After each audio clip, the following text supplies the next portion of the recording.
Hey, Sens fans, welcome to episode 3 of the Sentennial Listener Series. Got to get used to saying that. It's a brand new thing for 2024. Today, we're joined by Chris. Chris, thanks for hopping on, sticking with us. You've been listening to the show. How are you doing today? Thanks for having me, boys. Not too bad. Wish it was draft day already, but what can I say? Who knows where we're going to pick on 7? That's a Very good way of true. looking at it. So, Chris, once again, thanks for coming on. You had some interest in talking about a couple of things, and why don't we start real spicy? Stammer to Ottawa. Ottawa to Stammer. That's what I'm saying. I think, like, honestly, I think it's a possibility. And for many reasons, if you look at the Giroux contract that we signed, obviously homegrown, whatever, we're going to have to pay him pretty penny, I think, to get him. But if I look at the Giroux contract, it was what, 3 years at 6.5, Yeah. possibly. I think if you offer something along those lines, and I think he's playing on the right side, if I'm correct. With the ability to go at Or center. yes, with the ability. As we know, Giroux had that ability too, but majority of his time has been, or I think all of his time has been stuck to the wing. Um, but I honestly think it's a possibility to bring him over.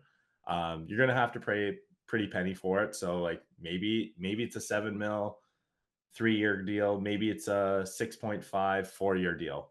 Who knows what kind of money? And at the end of the day, the NHL players are always looking at the larger number, not the AAV, for instance, that I guess us fans are always looking at for a cap standpoint. But I think Steos, if he wants to win some fans, show he's got some balls, and really kind of prove, I would say, yeah, prove all fans wrong where Ottawa can lure in a free agent. Why not do it with Stammer? It seems Tampa's a bit cold on extending him, or they're just waiting, I guess. But I know it last summer, I think it was, he was pretty, you could see he was kind of annoyed based on the fact that they didn't have a contract done yet. So, like, what do you guys think? Do you think it's just like a fan thought pattern where it's like, yeah, he's not going there. There's not a chance. I'm saying he's maybe a 1% chance, but it would be great. I don't think it's necessarily an impossibility. I just don't know that it would really help the team move forward. Uh, I mean, just like we've seen this before. Like we did it with Tarasenko, we did it with DeBrincat. We've done that like big splash, big name, try and fill out the Sens top 6 forwards, and it worked with Giroux, but for the other guys, it didn't really work, and so we're batting kind of like 33% on that one. I think that there's something to be said for the new regime to set the tone and make the unsexy moves to help build out the team on a firmer foundation instead of relying on kind of like big name guys to come in and really play to play to the highest expectations of recapturing some old magic that they may have had. I think it's just a lot of pressure on one player to try and paper over a lot of bigger cracks there may be. I don't hate the idea. I mean, like we need someone to fill in that left wing role, and that is the role that Stamkos was playing near the end of the year. And so I think that a top 6 winger would be something that the Sens should look for, but perhaps someone with a little bit lower risk but potentially high reward might be the way to go. Tom Wilson. Oh no, wait. Abort. Get him off the podcast. No, Now we don't want him. you also mentioned in your little notes here that you sent us before hopping on that you want to talk about a right-hand defenseman, and that's obviously another position of need that I'm sure that Steve Stamkos is well aware the Senators need to fill. So, what thoughts did you have on filling one of those right-handed defense positions that the Sens need so badly? If you asked me yesterday, I still would have firmly stood with Dylan DeMello or that type. Mhm. Like maybe, yeah, toss out the name Dylan DeMello. That would be a great type. Nothing more than 4 million kind of contract wise. stay-at-home defender. I think that's kind of what we're looking for. Another right-hand D that jumps out to me is Carrier, Alexander Carrier. I think he would be great. Like, I think he would be another kind of player that would be right down the road that we want. But I think it goes with that piece of who's leaving. And it sounds like Brandstrom had no value on the trade block. Now, that was that trade deadline, so I think it's a different type of market. But if you can't move Brandstrom for anything, I would be okay with keeping him at a low cap hit. I think it's great having a third pairing defender, but I would be moving Chikrin for that, maybe a great top six, bottom six, forward or prospect, what have you, and or the pieces to help acquire that right-handed D. And I would be looking for, honestly, that player of like a Dylan DeMello-esque. We saw it work before with Shabbat. And if we can find him a similar partner, and Zub worked great with Shabbat. Now, Zub and Sandy just look too good to break up. You're right.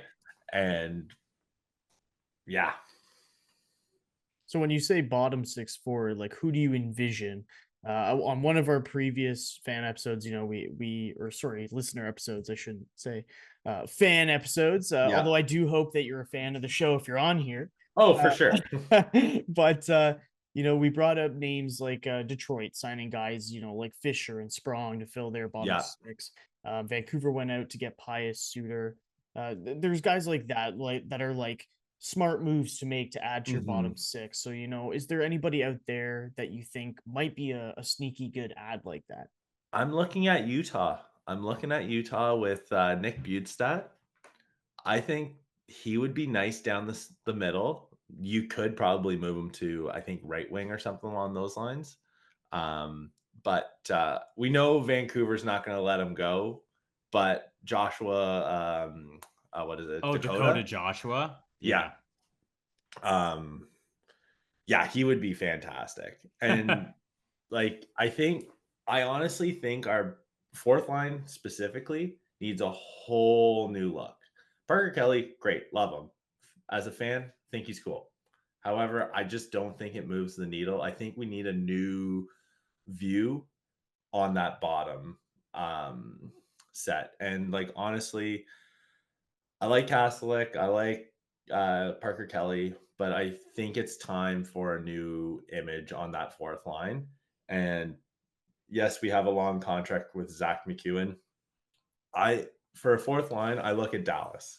Dallas has the A1 fourth line, if you're looking at it, like where you have that ability. And I think Travis Green, supposedly from what most people have interviewed or their reaction on it, was he finds the role for the players and he makes them play it.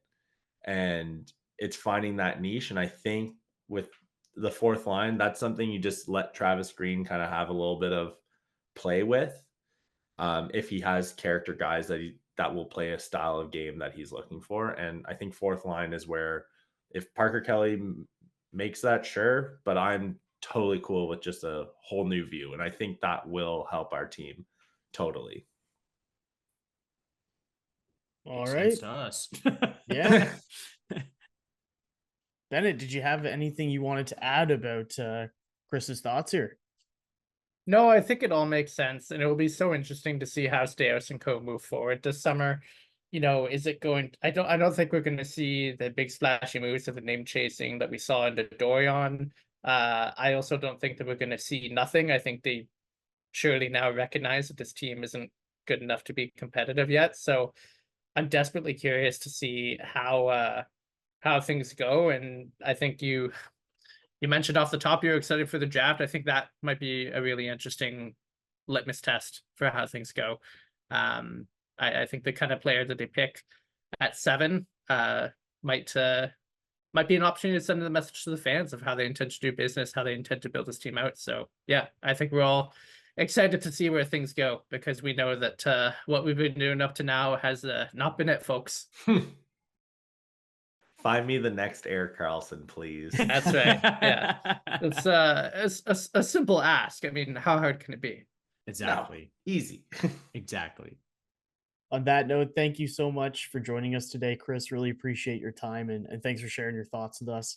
For everyone Thanks, who, boys. yeah, no problem. For everyone who's out there listening, if you want to be on the Senstennial and come chat with us about your thoughts on the Sens, feel free to hit us up on Twitter, Instagram, Discord, or Reddit at Senstennial. Chat with us. We'd love to have you on. So thanks so much again, Chris, and we'll see you next time. Cheers, boys. Thanks, Chris.